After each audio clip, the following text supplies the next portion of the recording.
오늘은 소아청소년과에서 소화기 영양 파트를 담당하시는 이대용 교수님과 함께 여러 유익한 이야기를 나눠보는 시간을 가져보겠습니다.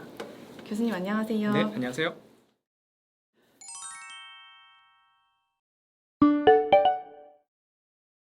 교수님, 제 친구에게 유치원 다니는 아이가 있는데요.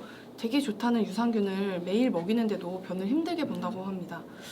변비가 이렇게 지속되는 원인이 무엇인지, 유산균이 정말 도움이 되는 건지 궁금합니다.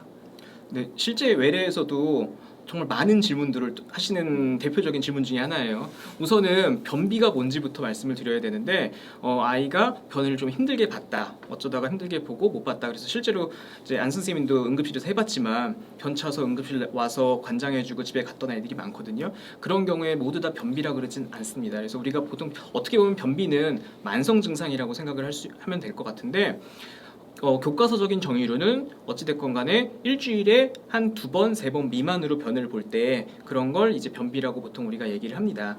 하지만 아이들이 매일매일 본다고 엄마들은 얘기하는데 뭐 염소똥, 토끼똥 양상으로 조그맣게 그렇게 한 조금 보고 만다거나 그런 양상으로 매일 본다거나 한 번 보면 며칠에 한 번씩 보면서 변기가 막힐 정도로 많이 본다거나 아이가 볼 때마다 힘들어하고 아파하고 또 항문 치열 같은 게 생겨서 혈변을 본다거나 그런 경우에는 이제 우리가 변비로 준해서 치료를 하는 경우가 많습니다. 그래서 그런 경우에는 아이들의 어떤 행동 치료나 약물 치료를 통해서 교정을 해주는 것이 중요하고요. 이제 변비에 대해서 약물 치료를 하자 그러면 엄마들이 많이 하시는 질문 중에 하나가 우리 애는 유산균 먹고 있는데 왜 변비가 생기나요? 우리 애는 야채도 잘 먹고 물도 잘 먹는데 왜 변비가 생기나요? 그런 질문들을 많이 하시는데요. 이제 그런 거 먹는다고 제가 변비가 안 그러니까 그런 거가 변비에 도움이 안 됩니다라고 얘기하지는 않습니다. 분명히 도움은 되는데 이제 저한테까지 올 정도의 아이들이라면 그런 치료로는 어느 정도 한계가 있는 아이들인 경우가 많고요. 그런 거와 함께 약물 치료가 도움이 된다는 얘기고요.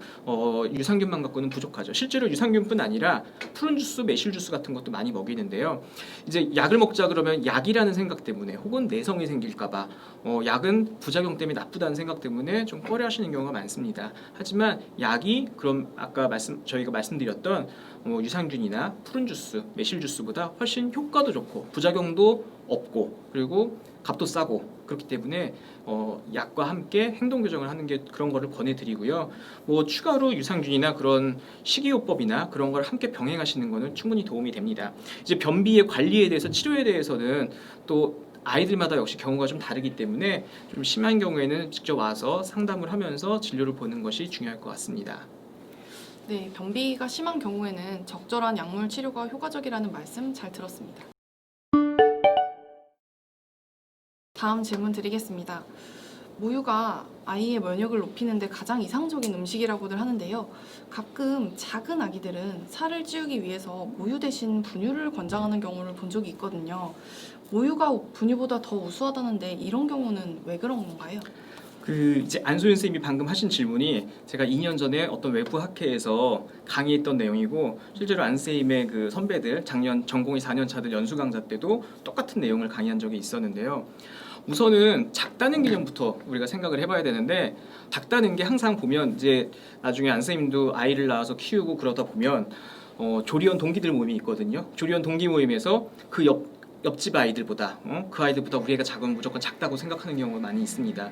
근데 그런 작다는 개념은 상대적인 것보다는 절대적인 개념이 중요하다는 거고요. 우리가 이제 그래서 2017년도에 나라에서 표준 기준을 정해서 아이들의 키와 몸무게를 표준 기준을 정해서 얘기를 하고 있는데 그런 성장 도표에서 작은 경우에 우리가 이제 실제로 작다라고 얘기를 해야 되는 거고요. 그리고 그렇다 하더라도 그 어떤 경우에도 작기 때문에 혹은 그 외에 다른 이유로 특히 어떤 질병적인 이유가 아니라면 모유 대신에 분유를 먹이는 것을 권하지는 않고 있습니다. 앞에서 말씀하신 것처럼 또 안소연 선생님도 우리 홍창희 소아과학 책에서 봤던 것처럼 모유는 인간에게 가장 적합하게 만들어진 영양물로서 인간의 면역이나 성장에 있어서 가장 훌륭한 가장 훌륭한 영양물질이라고 나와 있는데요. 그런 것처럼 분유를 먹는다 그래서 작은 아이가 커지는 게 아니라 오히려 나중에 지금 최근 연구에 의하면 2돌, 3돌 넘어갔을 때 분유 먹은 아이들이 소아 비만이나 그런 확률이 더 높고 오히려 모유 수유를 한 아이들의 이상적인 성장에 더 유리하다 그렇게 되어 있습니다. 그래서 모유가 분유에 비해서 면역학적 면이나 성장에 있어서도 적합하기 때문에 모유 수유를 권유하고 있습니다. 네, 말씀 잘 들었습니다.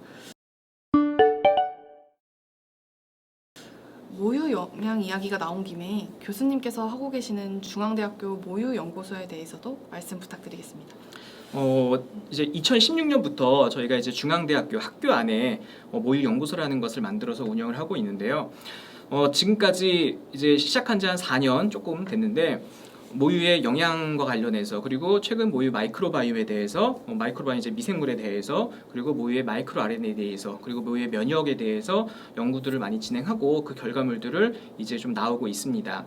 이제 그런 부분들과 함께 많은 분들이 도와주셨는데 함께 참여해주신 또 모유를 기증해주신 어머니들께 모유 칼로리 분석을 해서 결과를 제공해드리고 있는데요. 모유 칼로리 분석해서 칼로리와 함께 탄수화물, 단백질, 지방 성분을 분석해서 제공해드리고 있고요. 함께 제출하신 설문지와 식사일기를 바탕으로 제가 간단하게 설문을 드리고 있습니다.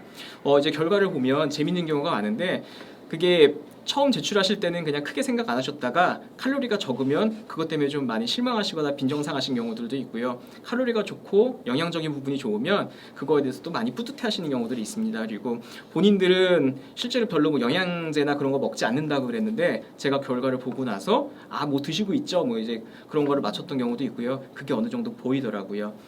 그래서 그렇게 하고 있고 나중에는 저희가 국가에서 그런 제도가 필요할 것 같은데 모유은행, 모유뱅킹으로 해서 그 모유가 필요하지만 먹지 못하는 여러 가지 이유로 먹지 못하는 아이들한테 제공할 수 있는 혈액은행 같은 모유뱅킹을 하는 것을 목표로 삼고 있습니다.